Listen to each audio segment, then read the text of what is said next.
같이 한번 읽어볼까요? 시작. 예수의 피로 맺어진 하늘나라의 로얄 패밀리. 요즘 100세 시대잖아요. 맞습니까? 네. 100세 시대. 100세 시대. 제가 지금 생각해보니까 100세 시대까지 우째사고 이런 생각이 듭니다. 여러분들은 저와 똑같은 생각이라고 저도 생각을 합니다. 그래서 100세 시대까지 우리가 건강하게 사는 비결을 제가 알아왔는데 가르쳐 드릴까요? 얘 3명만 해가지고 별로 관심이 없으시는데 가르쳐 드릴까요? 예! 이 10년씩 젊어지는데 한번 외칠 때마다 10년씩 젊어진답니다. 같이 한번 외쳐보는데 제가 먼저 선창할 테니까 따라하세요. 청춘아 가지마라! 청춘아 가지 마라! 청춘 아닌 사람들이 막 해야 되는데 청춘들이 하고 있습니다. 다시 한번 청춘아 가지마라! 청춘아 가지 마라! 가지는 나무를 해볼게! 가지는 나무를 해볼게! 그렇지. 청춘아 가지마라! 가지는 나무를 해먹는 게 맞습니다. 그죠? 할머니 한 분이 좀 건강이 안 좋아가지고 병원에 갔답니다. 병원에 가니까 의사 선생님이 하시는 말씀이 건강 비결은 하루에 3km씩 걸어야 돼요. 라고 이야기해요. 우리 어르신들 3km씩 걸으시지요. 그죠? 하루에 3km씩 걸어야 됩니다. 그러고 난 다음에 석 달 후에 전화가 왔답니다. 그래서 의사 선생님 전화를 딱 받으니까 뭐라고 이야기하는가 하면 의사 선생님 나 지금 부산까지 걸어왔는데 이제 집에 언제 갑니까? 하루에 3km씩 계속 걸어가 부산까지 갔다. 진짜 건강하시겠다. 그죠? 자, 한국에 기독교가 들어온 지가 200년 됐답니다. 200년 되고 또 이제 개신교라고 하는 이 개신교의 이름으로 나온 지가 100년 정도가 됩니다. 유교 문화에 가톨릭과 기독교 이렇게 성경이 전달되면서 그 조선 양반들하고 이 신앙을 가진 사람들하고 가장 강력하게 부딪힌 게 무엇인가 하면 너희는 불효한다. 왜 그런가 하면 제사 문제 때문이야. 기독교는 조상도 없나? 라는 것이었어요. 맞죠? 들어보셨지 않습니까? 조상도 없나? 제사를 거부하는 게 무슨 자식이고? 라고 이야기를 하는 겁니다. 그래서 조상을 외면하는 종교는 불효종교다. 라고 하면서 초창기 1700년대 정조 때에 가톨릭이 사실 들어왔대요. 그때 들어왔는데 그 가톨릭을 신앙을 가졌던 그 벼슬아치가 있었는데 최모시라고 하는 분인데 그분은 그때의 유교 문화에 안 맞다고 해서 참 수용하게 나에요. 과연 기독교는 이렇게 불효를 가르치는 그런 무지몽매한 종교인가? 라고 하는 거죠. 어느 날 한 마을에 아니나 다를까 진짜 완고한 선비가 한 분이 계셨답니다. 그런데 그 옆 마을에 개종하여 있는 분이 있었는데 부모님 제사를 때려치웠다. 그러니까 이 양반이 견디지를 못하는 거죠. 그래서 그 사람한테 찾아갔답니다. 듣자하니 자네 집이 기독교를 믿으면서 부모님 제사를 때려치웠다면서 서양 종교가 그렇게 좋다고 해서 부모님을 향하여서 돌아가신 부모님께 밥 한 끼 대접 안 하는 게 맞나? 여러분 맞습니까? 틀립니까? 맞죠? 그죠? 밥 한 끼 대접 안 하는 그 불효자식 아이가? 라고 이야기를 하는 겁니다. 그러니까 기독교 신자였던 이분이 있으면서 미소를 탁 짓고는 자기 집으로 이렇게 선비를 보셨대요. 아니나 다를까 그날이 돌아가신 어머니의 제사날이었어요. 그런데 방 안에 들어가 보니까 이 어머니를 주도하는 이렇게 상을 쫙 마련해 놓고는 생전에 좋아하셨던 정갈한 음식이라든지 따뜻한 밥 한 그릇을 탁 올려놓고 있는 겁니다. 그러니까 이 선비가 탁 보면서 허무했던 거지. 아, 이 사람이 사실은 그런 게 아니구나 라는 생각이 들었는가 봐요. 그래서 제사 안 지낸다더니 버젓이 밥상을 차려놓았는데 그런데 신주는 어디 갔나?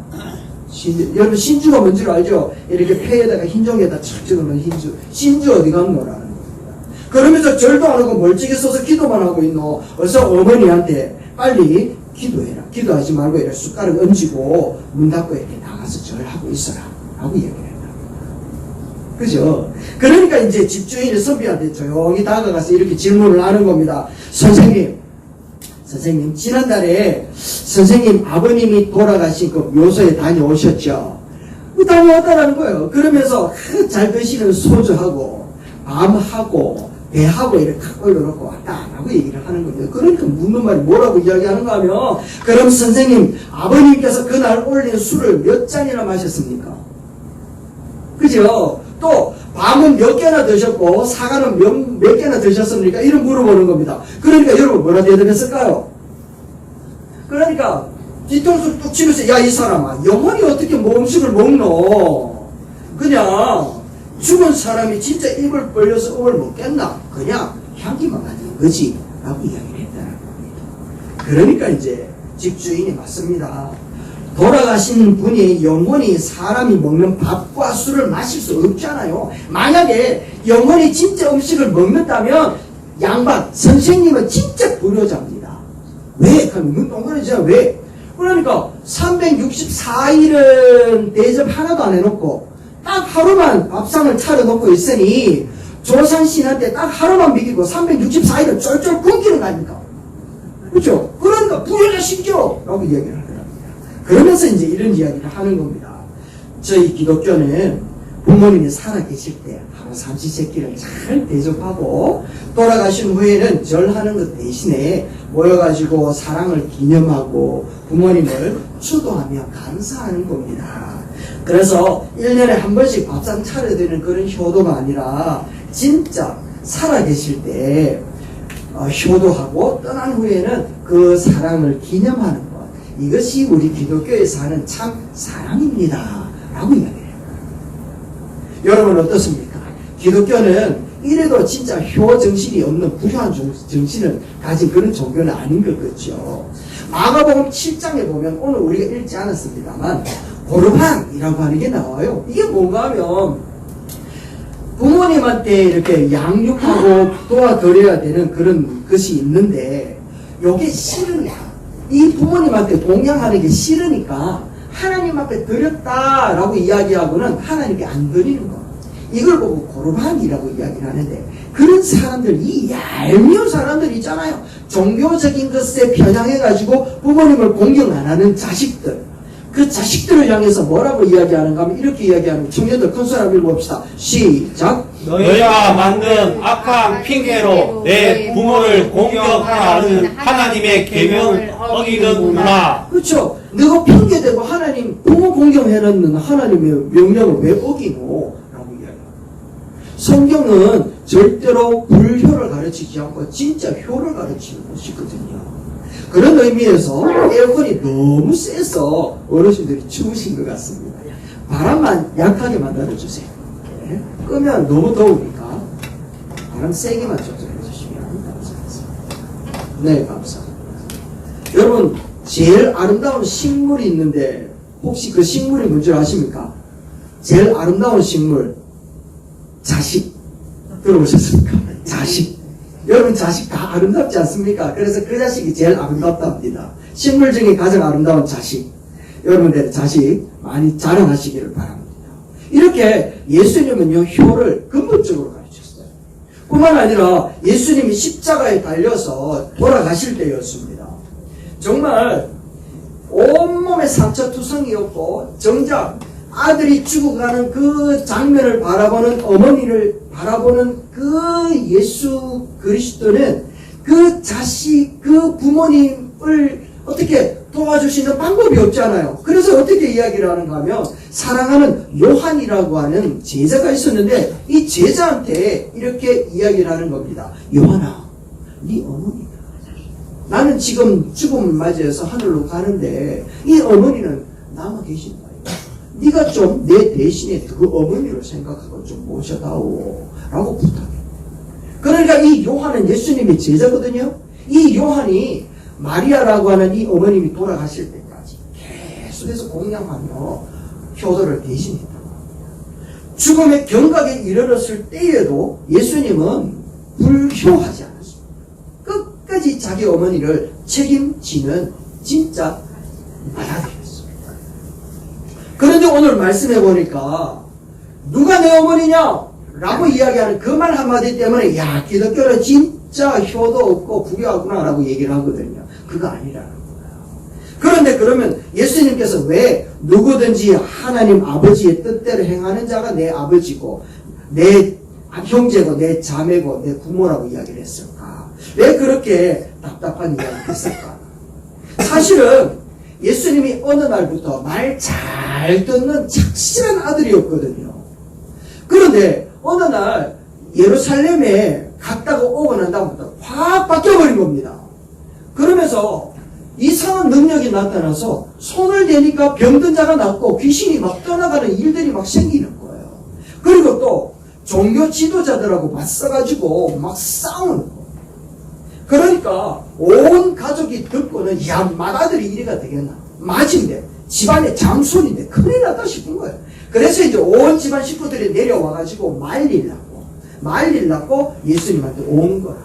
그래서 이제 제자들한테 불러가지고 좀 내 일로 좀 와라 이야기 하니까 예수님이 그렇게 말씀을 하신 거거든요. 여기에는 진짜 놀라운 예수님의 뜻이 있는데 그게 무엇인가 하면 바로 예수님께서 자, 이런 말씀이 있는데 청년도 한번 읽어주세요. 시작. 누가 내 모친이며 내 동생이냐? 하나님의 뜻대로 하는 자는 내 형제요, 자매요, 모친이니라. 아멘. 이렇게 모진 말을 하는 겁니다. 엄마 듣고만 얼마나 억장이 무너졌겠습니까? 그렇죠? 여러분 중에 혹시 그런 사람, 그런 자식들 없죠? 있는 거 없다. 아무 대답 안 하고.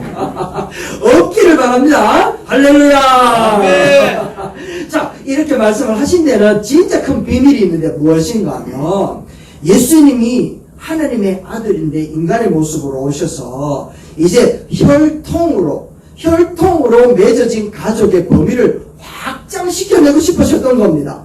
혈통으로 가족을 맞으면 형제, 자매, 아버지, 엄마 이렇게밖에 안 되잖아요. 그러니까 예수님이 그 정도로 끝나면 안 돼 라고 해서 하나님의 나라의 가족을 확장시켜내기 위하여서 이 말씀을 하신 겁니다. 사실 우리는 하나님과 한 가족이었습니다. 대단하지 않습니까? 여러분들은 하나님과 한 가족이었습니다. 뿐만 아니라 하나님은 우리를 만들 때 하나님의 형상대로 만들었대요. 그러니까 옆에 사람 한번 보십시오. 옆에 사람 딱 한번 보시면 하나님 형상이구나 이런 생각이 들어야 되는데 어째 이를 만들다 말았노 싶은 사람도 있으면 속으로 다 생각하고 계시면 됩니다. 자, 옆에 사람한테 한번 인사합시다. 하나님 참 아름답게 만드셨군요. 시작. 하나님이 참 아름답게 만드셨군요. 비웃으시면 안 됩니다. 자, 다시 한번 더. 하나님을 보는 것 같습니다. 하나님을 보는 것 같습니다. 네, 억지로 눈 감고 이야기하시는 것 같은데 솔직히 하나님이 이리 생겼나 싶은 사람 계시죠? 어쩌겠습니까? 하나님이 서로 보듬고 살아가라고 그냥 붙여놓으셨는데 끝까지 참고 사랑으로 눈 감고 예쁘게 봐주고 살아가시기 바랍니다. 우리는 하나님의 형상이래요. 그래서 우리는 한 가족이었대요. 그런데 이 하나님의 맏아들 아담과 하와가 그만 범죄를 저지름으로 하나님의 가족에서 떨어져 버리게 되어진 겁니다.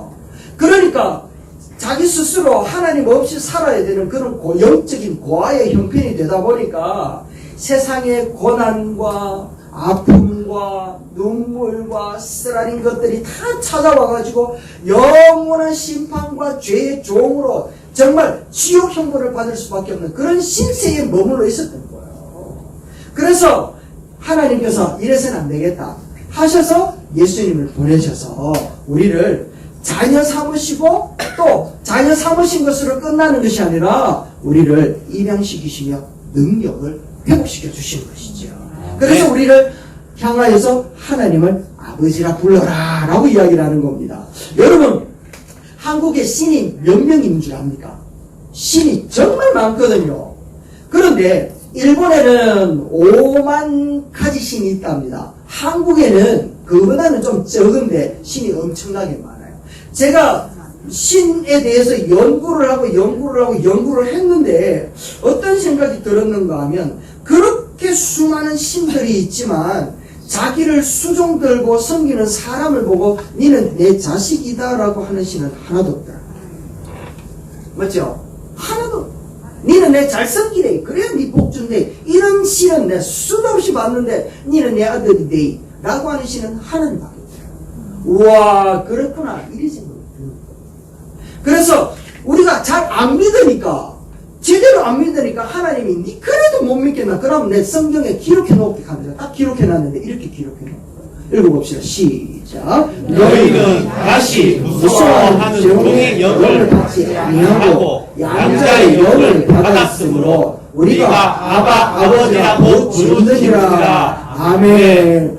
이게 바로 하나님이 봐라 내가 너희를 아들 삼았고 자녀 삼았다 이렇게 얘기를 하고 있다. 그러니까 얼마나 우리 수심하잖아요. 됐죠, 그렇지요? 그래서 하나님을 만나면 끝이다 라고 이야기하는 게 거기 나오는 거예요. 여러분들은 하나님의 자녀라는 거 이제 알았죠? 정말 이거 안다라는 건 정말 중요한 겁니다. 그런데 이것으로 끝나는 것이 아니라는 거예요. 네가 하나님의 아들이다 라는 걸로 막 끝나면 막 그건 아니라 뭐 아들이나 아들 아닐 때는 뭐 똑같잖아, 그죠? 그런데 달라지는 게 있어. 달라지는 게. 그 달라지는 게 있는데 그것을 오늘 제가 말씀드리려고 준비를 해왔습니다. 이렇게 딱 세 가지를 알려드릴 텐데 요거만 딱 붙들고 가면 여러분 이 한 주간도 정말 멋지게 살 수 있고 여러분의 자녀들에게도 이런 유산들이 막 흘러가게 되는 것입니다. 아멘. 사실 저희 아버님도 예수님 안 믿으셨거든요. 예수 믿는다 하니까 교회 갔다 오니까 완전히 막 제가방이고 뭐 막 다 날려버리고 공부하기 싫었는데 잘됐다 이런 생각이 들더라고요. 막 날려버리고 집에 막 문 닫아놓고 막 나가면 끝장이다 라고 하면서 그렇게 하셨는데 지금은 예수 믿고 집사님 되셨습니다. 와, 그렇구나. 우리 아버님 말씀하시기를 니 그때 진짜 대단했다 라고 이야기를 하시면서 나도 대단했지만 니도 대단했다 라고 이야기를 하면서 지금 다행이다 라고 말씀을 하십니다. 자, 그렇다면 이 세 가지 뜻과 뭔지 잘 배우고 가시면 좋겠습니다. 첫 번째, 같이 한번 읽어봅시다. 시작. 눈치 보지 않고 당당하게 요구할 수 있는 기도의 아빠 찬스. 여러분들 아빠는 다 돌아가셨죠?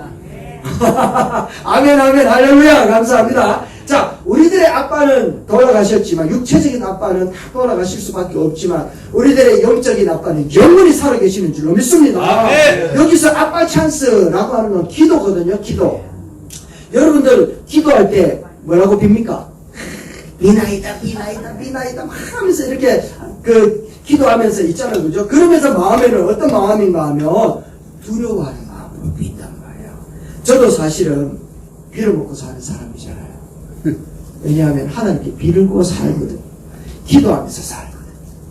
자, 비나이다 이렇게 두려워하면서 사는데 하나님의 자녀가 되어진 우리들은 비나이다 하면서 두려워하지 않고도 기도할 수 있다는 거예요. 이 특권을 우리에게 주셨다는 겁니다. 왜냐하면 자녀는 아버지를 두려워할까요? 안 두려워할까요? 안 두려워하더라는 겁니다. 이걸 제가 언제 깨달았는가 하면 토요일마다 저는 이렇게 설교를 준비하기 위해 가지고 온갖 신경과 정신을 다 몰두하고 있어 이렇게 준비를 하거든요.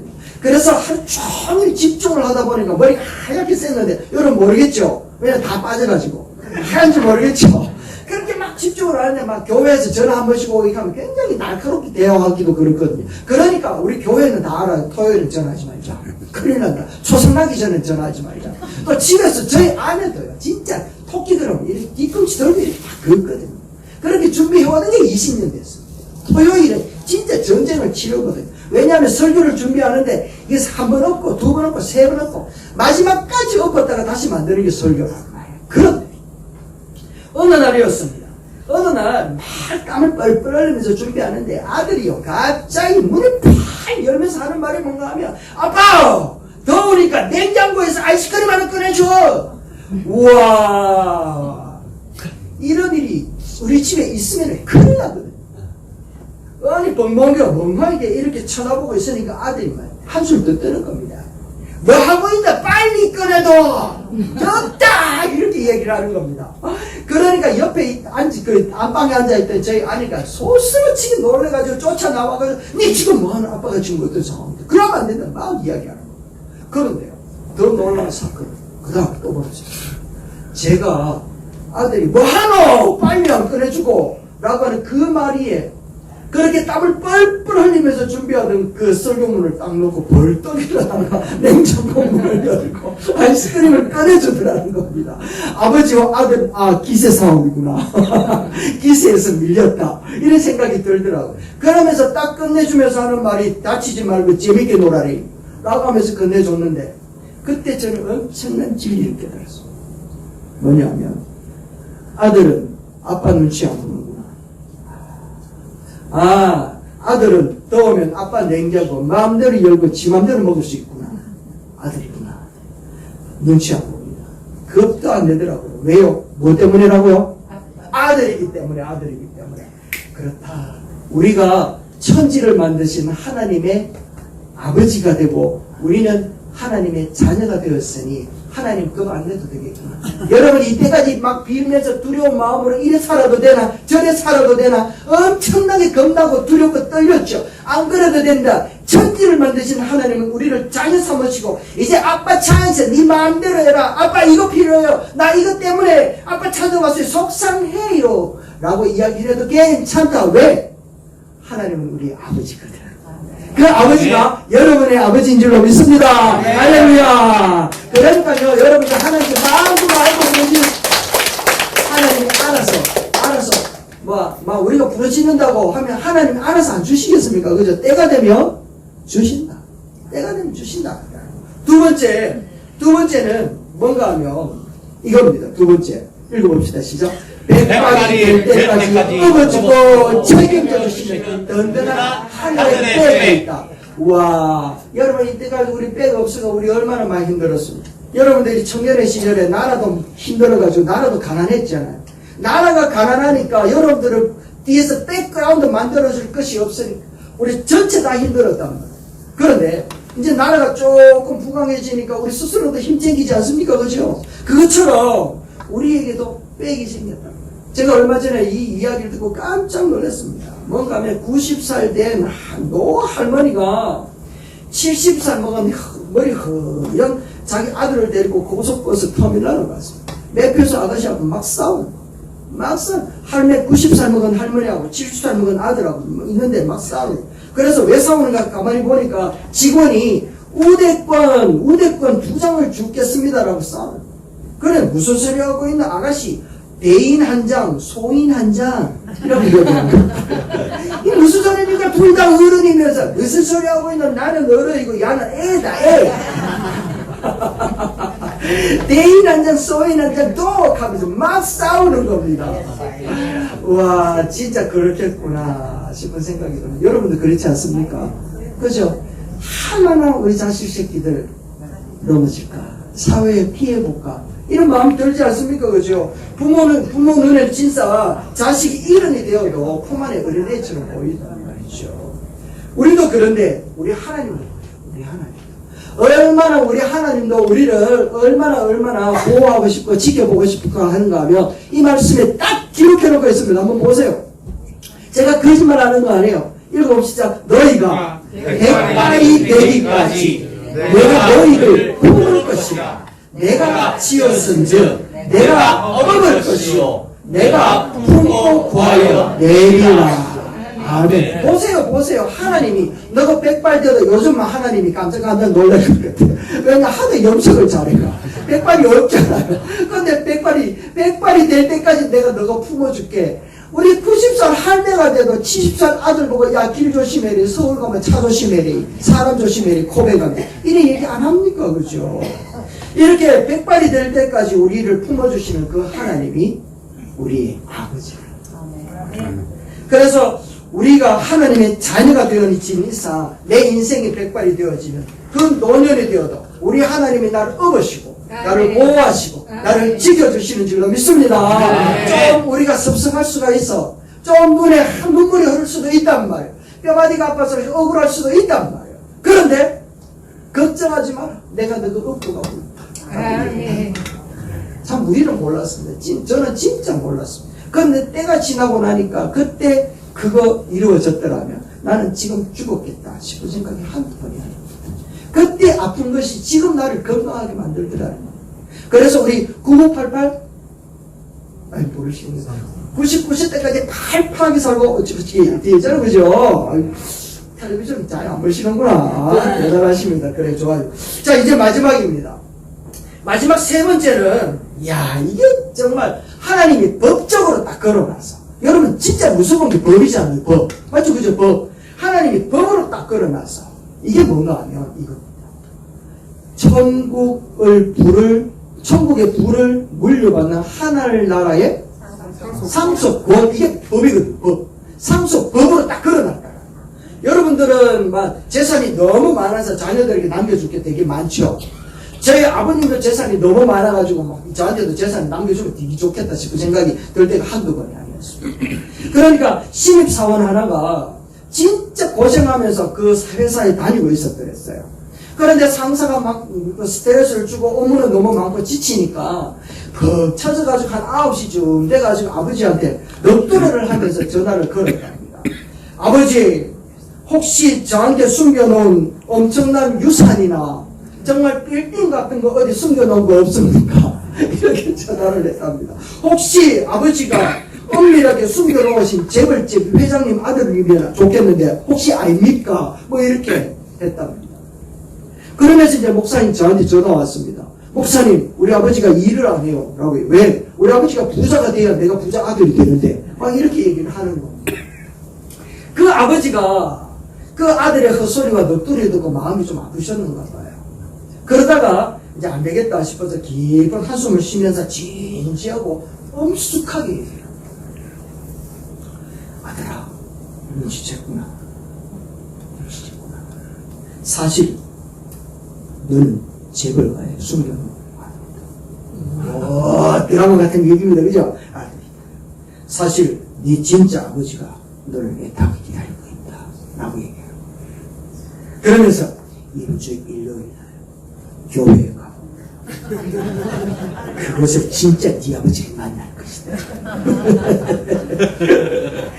그래가 이 아들은요, 진짜 너무나도 아버지가 진지하게 이야기하니까 얼마나 설레는 마음이었겠습니까, 그죠? 그래가지고 주일에 일요일날 되자마자 아버지 말이 진짜인 줄 믿고 이제 교회를 딱 찾아갔다는 것 아니겠습니까? 그때 그곳에서 진짜 아버지를 만났다. 그분이 바로 누구라고요? 천지를 만드신 하나님 아버지라는 것 아니겠습니까? 그러니까 우와, 맞네. 내가 천지 만드신 하나님의 재벌의 아들이구나 라고 하면서 그때 여러분, 우리가 농담처럼 재벌집 막내 아들 되고 싶은 마음을 가지고 살아가는데 진짜 영적인 세계는요, 우리 눈에 잘 안 보이지만 성경에 이렇게 기록해 놓고 있다는 것 아니겠습니까? 100% 일어날 현실이라는 거예요. 이제 여러분들이 10년, 20년 후에 이 자리에 앉아있을 사람들은 잘 안 보이겠지만 여러분이 다 하늘나라에 간단 말이에요. 거기에 가면 어떻게 되면 내가 진짜 재벌집 아들이었는데 이거 내가 알았으면 내가 그렇게 힘들게 살진 않았을 텐데 내가 지금 그렇게 억울하게 살진 않았을 텐데 라고 이야기합니다. 얼마 전에 저희 집에 이제 여보, 저희 이제 목사니까 생활이 빠듯하잖아요, 그죠? 여보, 석 달 후에 우리 1억짜리 적금 판대. 와, 여러분 별로 안 기쁘죠? 저는 막 가슴이 터지는 줄 알았어요. 1억이었는데 쎄 보지도 못했고 눈에 보지도 못했는데 1억 판대. 얼마 후에요? 석 달에 우리 집에 놀러 오있어. 잘 시험하겠습니다. 석 달 후에 한다. 그러니까요, 그때부터 석 달이 그날이 올 때까지 배가 고파도 행복하더라고요. 다른 사람이 날 욕해도 행복하더라고요.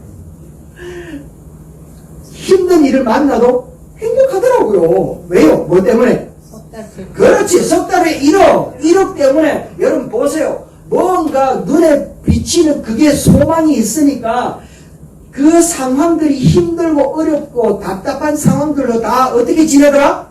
행복하게 지냈고 즐겁게 지나가더라. 맞습니까? 그런데 그 소망이 없으니까 지금이 미치고 환장하고 나다고 지는 거예요. 그러니까 소망이 중요하다라고 이야기를 하는 겁니다. 그래서 하나님이 이렇게 적어놓은 거예요. 보세요. 자녀이면 또 상속자다. 하나님의 상속자고 그리스도와 함께한 상속자다. 너가 다 상속자리 라고 이야기합니다. 예수님께서 아버지의 뜻대로 행하는 자가 내 형제고 자매고 내 부모다 라고 이야기해 준 게 얼마나 다행입니까? 우리가 예수님도 하나님의 뜻대로만 제대로 살면 나도 하나님의 예수님처럼 형제가 될 수 있구나. 그래서 기도의 특권, 아버지 때 찬스, 아버지 상속권 이거 다 가질 수 있겠구나. 다 여러분 것인 줄로 믿습니다. 네. 그러니까 기죽지 마세요. 이 땅에 정말 어리어리한 그런 집이 없다 할지라도 정말 편안하게 잠을 잘 만한 그런 안식처가 없다 해도 낙심하지 말란 말이에요. 우리에게 뭐가 있다고? 하늘나라가 있다. 소망이 있다. 그러니까 즐겁게 그날을 기대하면서 기죽지 말고 살자라는 거예요. 기독교 딴 거 아니에요. 세상 살아갈 때 기죽지 말고 살잖아요. 기죽지 말고. 그러니까 봉사. 그러니까 예수 믿고 봉사로 살자. 이게 우리 기독교의 정신이라는 겁니다. 예수 믿어도 지 맘대로 살지 말고 우리 한 따라합니다. 봉사. 예수 믿고 봉사합시다. 예수 믿고 정말 당당하게 살아가는 저와 여러분 되시기를 주의 이름으로 축원합니다. 네.